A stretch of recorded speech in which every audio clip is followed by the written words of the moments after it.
Mes chers élèves, bonjour. Je suis heureuse de vous retrouver. Aujourd'hui, je vous propose un cours de langue dans lequel nous allons faire un petit tour d'horizon des propositions subordonnées dans les phrases.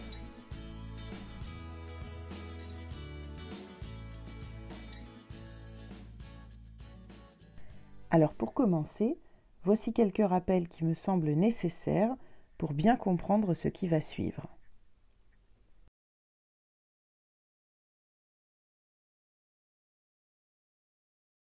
Ces rappels, je les ai organisés en 4 questions.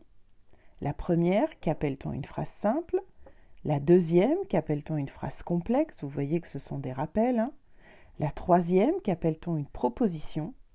Et enfin, dans une phrase, comment peut-on relier entre elles justement ces différentes propositions?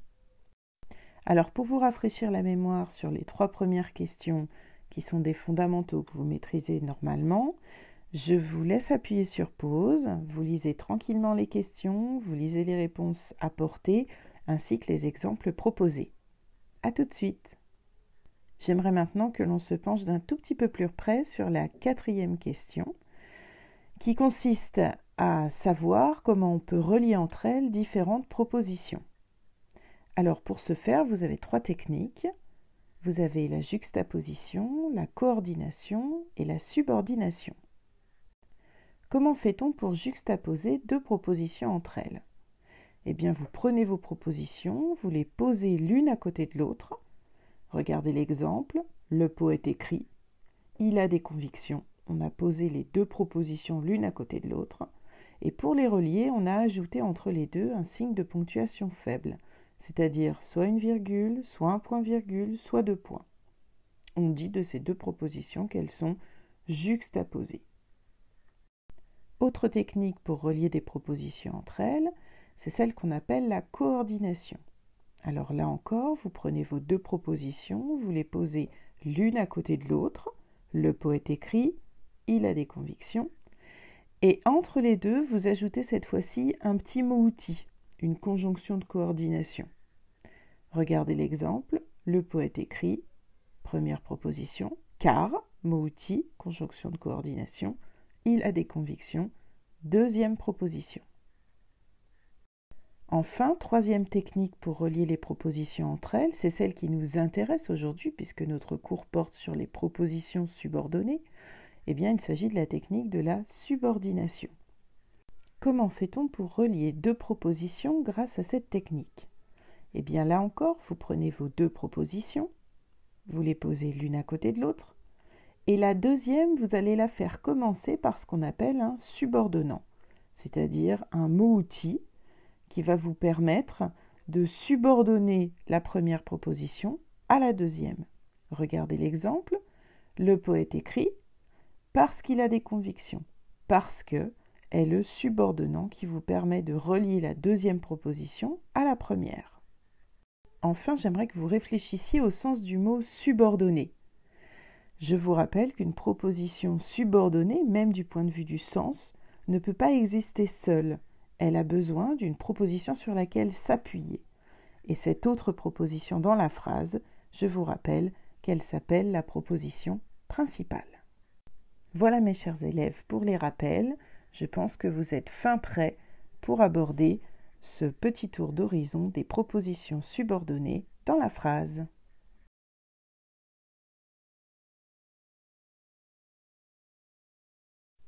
Alors observons tout d'abord ces propositions subordonnées sous un angle que vous connaissez, c'est-à-dire sous l'angle de la fonction qu'elles occupent dans la phrase. Quelles peuvent être les différentes fonctions dans la phrase d'une proposition subordonnée? C'est la question à laquelle nous allons essayer de répondre.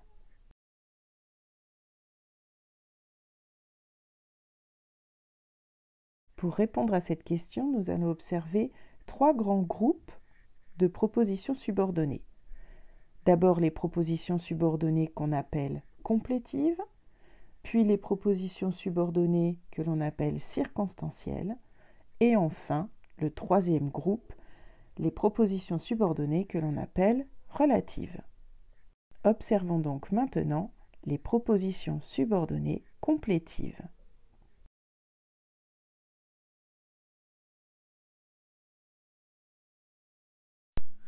Prenons ensemble la lecture de l'exemple que je vous propose. Que le poète était inspiré ne faisait aucun doute pour le peuple. Vous remarquez que je vous ai déjà mis entre crochets la proposition subordonnée sur laquelle je vous propose de travailler.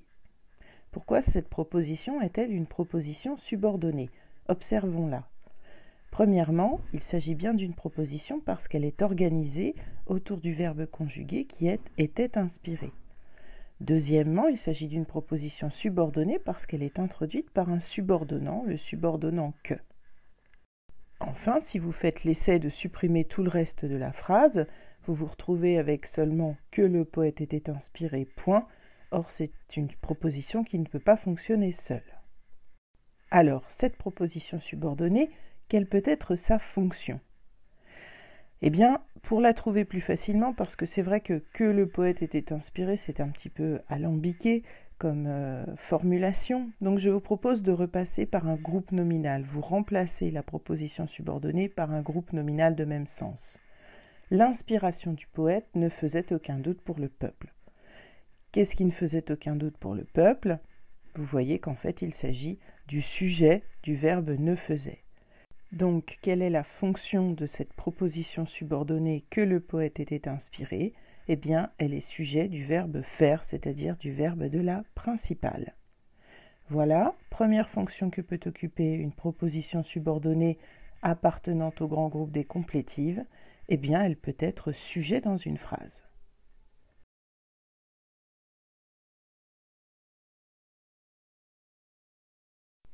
Lisons ensemble maintenant le deuxième exemple que je vous propose.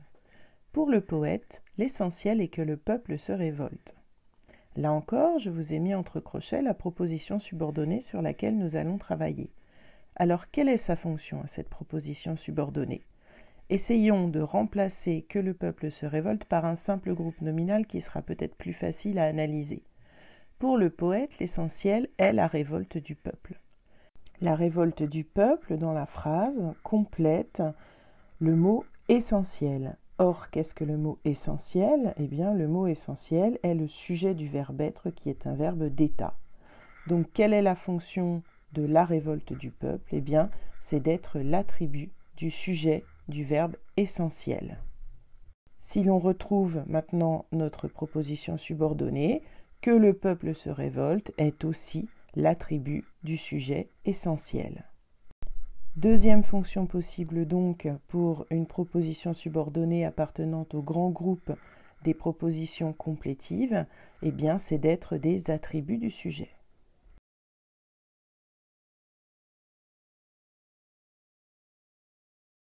Alors je vous propose maintenant d'étudier une nouvelle fonction à travers 3 exemples. Si vous voulez bien, nous allons prendre le premier.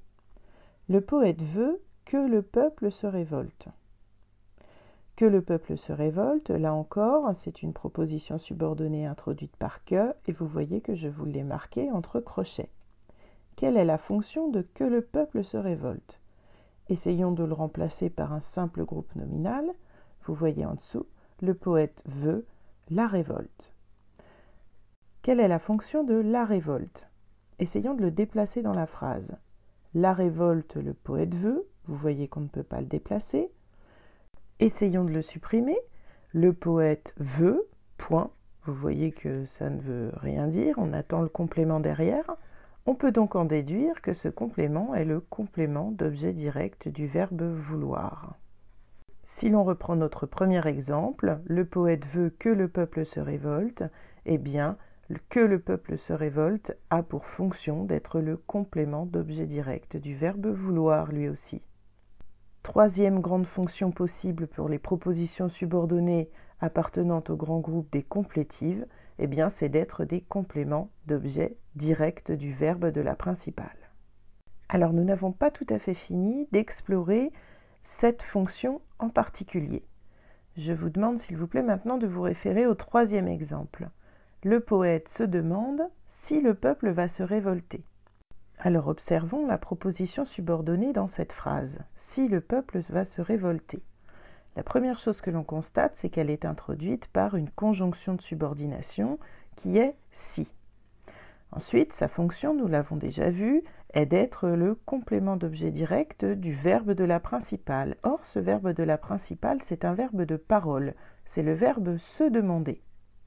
Enfin, cette proposition subordonnée exprime, si ce n'est des paroles, au moins les pensées du poète. À quoi pense-t-il ce poète? Que se demande-t-il ce poète? Il se demande si le peuple va se révolter.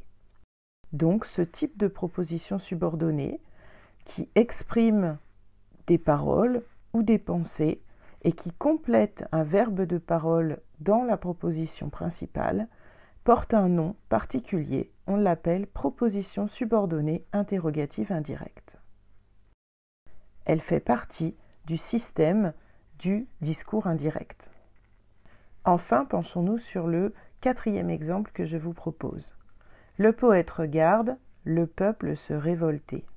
Observons de plus près la proposition subordonnée que je vous ai mise entre crochets. Elle est un petit peu particulière. Le peuple se révolter.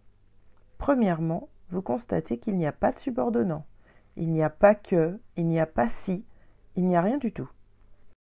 Deuxième fait étonnant, si vous regardez son verbe, vous vous apercevez qu'il n'est pas conjugué. Il est à l'infinitif. Vous avez là sous vos yeux une autre sorte de proposition subordonnée qu'on appelle la proposition subordonnée infinitive. Alors, elle n'est introduite par aucun subordonnant, si vous m'avez suivi. Son sujet, vous remarquerez qu'il est différent de celui de la principale.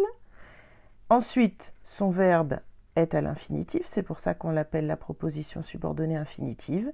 Et enfin, sa fonction dans la phrase, c'est d'être un complément d'objet direct du verbe de la proposition principale.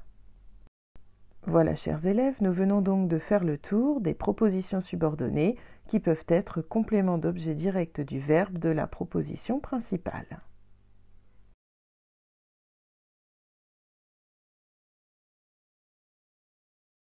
Toujours en ce qui concerne les propositions complétives, penchons-nous maintenant sur une autre fonction possible. Prenons ensemble la lecture de ce nouvel exemple. Le poète s'attend à ce que le peuple se révolte. Vous voyez que je vous ai mis, là encore, entre crochets, la proposition subordonnée. Remplaçons-la par un simple groupe nominal pour essayer de trouver sa fonction dans la phrase. Ce qui donne « Le poète s'attend à la révolte du peuple ». Pour trouver la fonction de « à la révolte du peuple », essayons de déplacer ce complément. Par exemple, passons-le en début de phrase. « À la révolte du peuple, le poète s'attend ». Vous voyez que ça ne fonctionne pas. Essayons maintenant de le supprimer. Le poète s'attend, s'attend à quoi? Vous voyez qu'on ne peut pas le supprimer non plus. Et petite particularité, vous avez constaté que ce complément est introduit par une préposition. Donc, de quelle fonction s'agit-il? Eh bien, à la révolte du peuple est le complément d'objet indirect du verbe s'attendre. Ce qui signifie, pour en revenir à notre proposition subordonnée initiale, que ce que le peuple se révolte est le complément d'objet indirect aussi du verbe s'attendre. Donc, 4e grande fonction possible pour le groupe des propositions subordonnées complétives, eh bien, c'est d'être des compléments d'objet indirect du verbe de la proposition principale.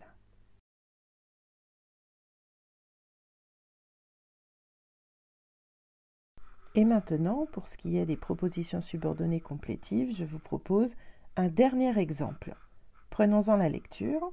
Le poète est sûr que le peuple se révoltera. Là encore, vous voyez que je vous ai mis entre crochets la proposition subordonnée sur laquelle nous allons travailler. Et pour trouver plus facilement sa fonction dans la phrase, eh bien, je vous propose de la transformer en groupe nominal. Maintenant, vous y êtes habitués. Ça donne « Le poète est sûr de la révolte du peuple ». Quelle est la fonction de la révolte du peuple dans la phrase? Qu'est-ce qu'il complète, ce complément? Est-ce qu'il complète le poète? Non. Est-ce qu'il complète le verbe être? Non. Eh bien, il nous reste un seul mot. Il complète l'adjectif sûr. En effet, il existe une fonction qu'on appelle complément de l'adjectif. De la révolte du peuple complète l'adjectif sûr. Si on en revient maintenant à notre proposition subordonnée, que le peuple se révoltera, Eh bien, c'est une proposition subordonnée qui complète, elle aussi, l'adjectif sûr. Dernière fonction donc possible pour le grand groupe que nous avons appelé les propositions subordonnées complétives, eh bien, c'est d'être des compléments de l'adjectif.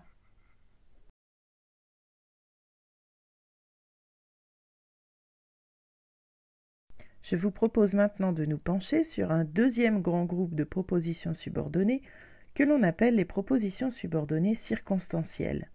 Ne vous en faites pas, ce sera beaucoup plus rapide que pour les complétives.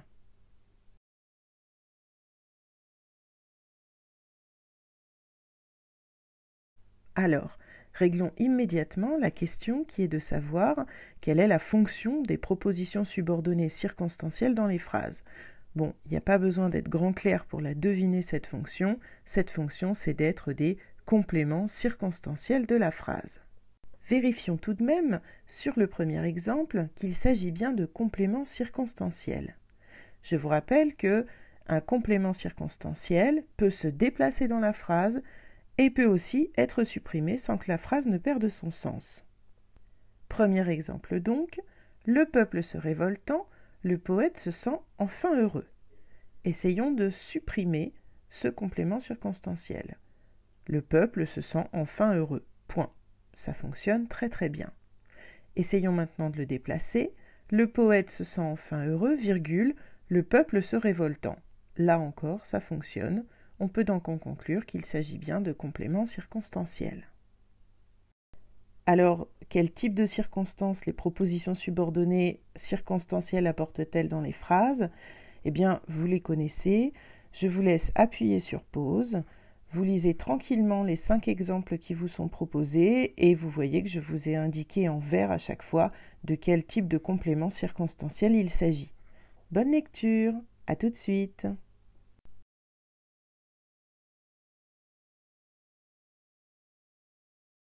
Enfin, penchons-nous maintenant sur le troisième grand groupe des propositions subordonnées dont je vous avais parlé au début du cours, qui sont les propositions subordonnées relatives.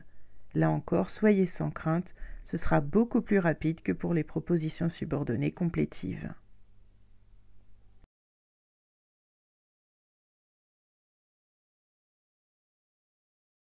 Prenons ensemble la lecture des 2 exemples que je vous propose.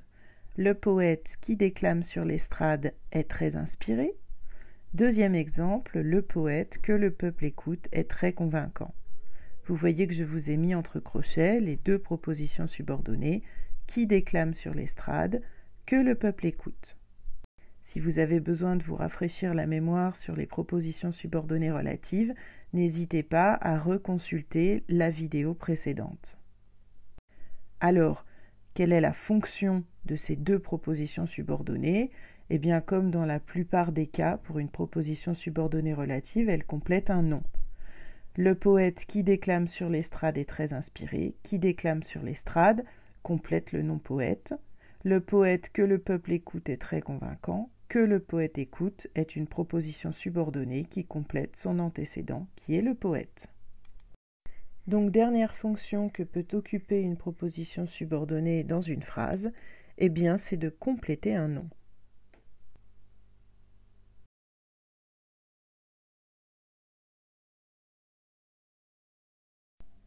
Voilà, chers élèves, nous venons donc de faire ensemble un sacré tour d'horizon des différentes fonctions dans la phrase que peuvent occuper des propositions subordonnées. Alors, je vous propose que nous nous posions une deuxième question pour cette leçon, c'est de savoir de quelle nature peuvent être ces propositions subordonnées.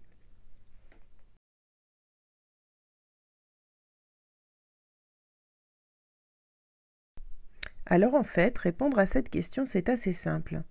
Il suffit, pour le savoir, de regarder leur subordonnant, c'est-à-dire le mot qui les introduit, c'est-à-dire encore le premier mot de ces propositions subordonnées. Et ce premier mot va nous renseigner sur la nature de cette proposition subordonnée.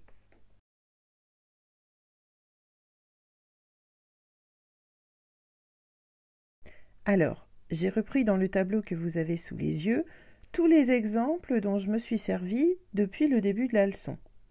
Je vous conseille d'appuyer sur pause, de relire rapidement les exemples proposés et puis ensuite je vous commenterai le tableau. À tout de suite. Prenons donc ensemble les 10 premiers exemples du tableau. Vous voyez qu'à chaque fois, je vous ai marqué en rouge le subordonnant qui introduit les propositions subordonnées. Vous voyez que le subordonnant « que » revient très souvent. Ensuite, vous avez « ce que », vous avez « tellement que »,« pour que »,« alors que »,« si », et puis une deuxième fois « si ». Eh bien, comment appelle-t-on ce type de subordonnant? On appelle ça des conjonctions de subordination. Voilà. Et donc, on va en conclure que la nature de toutes ces propositions subordonnées, eh bien, c'est tout simplement d'être des propositions subordonnées conjonctives. Prenons ensuite les 2 exemples suivants. Le poète qui déclame sur l'estrade est très inspiré. Le poète que le peuple écoute est très convaincant. Là encore, je vous ai mis en rouge les 2 subordonnants qui introduisent ces propositions subordonnées. Quels sont-ils, ces 2 subordonnants? Eh bien, ils sont ce qu'on appelle des pronoms relatifs. Et donc, on va en conclure tout simplement que quelle est la nature de la proposition subordonnée qu'ils introduisent? Eh bien, cette proposition subordonnée est une proposition subordonnée relative, puisqu'elle est introduite par un pronom relatif. Vous voyez donc jusqu'ici qu'il n'est pas bien compliqué de trouver la nature d'une proposition subordonnée. Penchons-nous maintenant sur les 2 derniers exemples du tableau. Avant-dernier, le poète regarde le peuple se révolter. Vous allez me dire, le problème c'est que il n'y a pas de subordonnant. Certes, il n'y a pas de subordonnant, mais regardez son verbe. Son verbe n'est pas conjugué, et je vous ai déjà expliqué précédemment de quel type de proposition il s'agissait. Il s'agit de ce qu'on appelle d'une proposition subordonnée infinitive. Alors, les caractéristiques de la proposition subordonnée infinitive, je vous les rappelle. Il n'y a pas de subordonnant, son verbe est à l'infinitif, et le sujet de ce verbe est différent de celui de la principale. Donc, quand vous avez une proposition subordonnée dont le verbe est à l'infinitif, eh bien même s'il n'y a pas de subordonnant, vous pouvez facilement en conclure qu'il s'agit d'une proposition subordonnée infinitive. Enfin, regardons ensemble le dernier exemple. Le peuple se révoltant, le poète se sent enfin heureux. La proposition subordonnée que je vous ai mise entre crochets est là aussi différente de toutes celles que nous avons vues précédemment. Observons-la de plus près. D'abord, il n'y a pas de subordonnant. Deuxièmement, regardez son verbe. Alors cette fois-ci, il n'est pas à l'infinitif, il est au participe, là au participe présent. Eh bien, vous allez en conclure rapidement avec moi, parce que c'est pas très compliqué, qu'une proposition subordonnée dont le verbe est au participe, eh bien, on va l'appeler une proposition subordonnée participiale.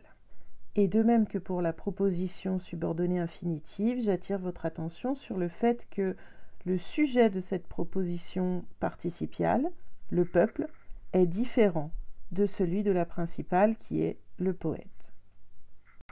Voilà, chers élèves, alors faisons une petite synthèse de toutes les natures de propositions subordonnées existantes. Donc vous avez les propositions subordonnées conjonctives, les propositions subordonnées relatives, les propositions subordonnées infinitives et les propositions subordonnées participiales.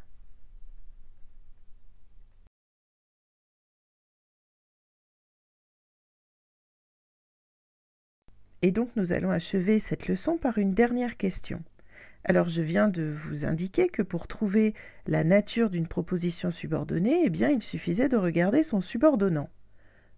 Or, si vous m'avez bien suivi, vous avez dû vous rendre compte que le subordonnant « que » peut avoir 2 natures différentes. Il peut être soit une conjonction de subordination, et donc introduire une proposition subordonnée conjonctive, ou bien il peut être aussi un pronom relatif, et introduire une proposition subordonnée relative, qui sont des propositions dissemblables. Donc, comment peut-on faire pour différencier ces 2 natures ?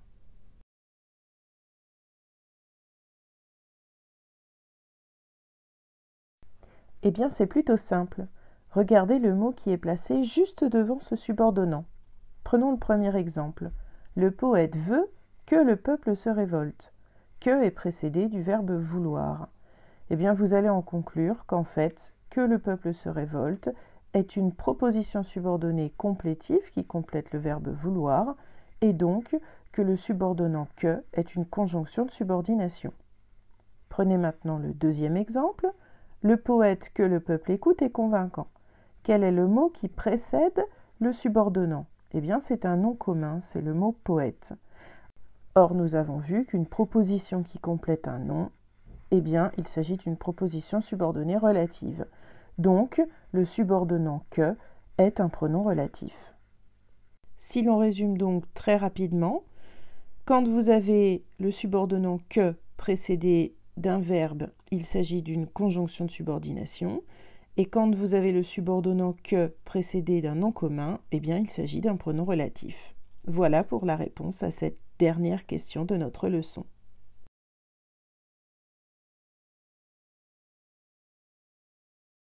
Mes chers élèves, je vous propose maintenant, pour conclure et pour synthétiser ce tour d'horizon des propositions subordonnées dans la phrase, une carte mentale.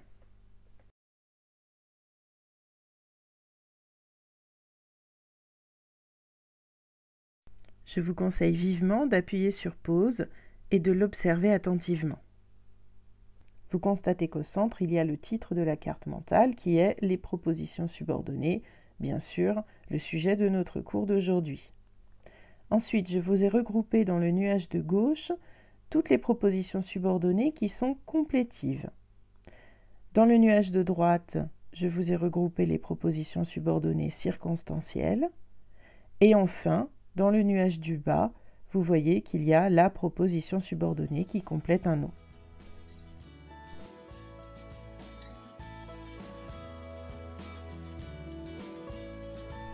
Voilà mes chers élèves, c'est maintenant que s'achève notre cours sur les propositions subordonnées. Je vous proposerai, comme d'habitude, des exercices d'application qui vous faciliteront la mémorisation et la compréhension de ce point de grammaire.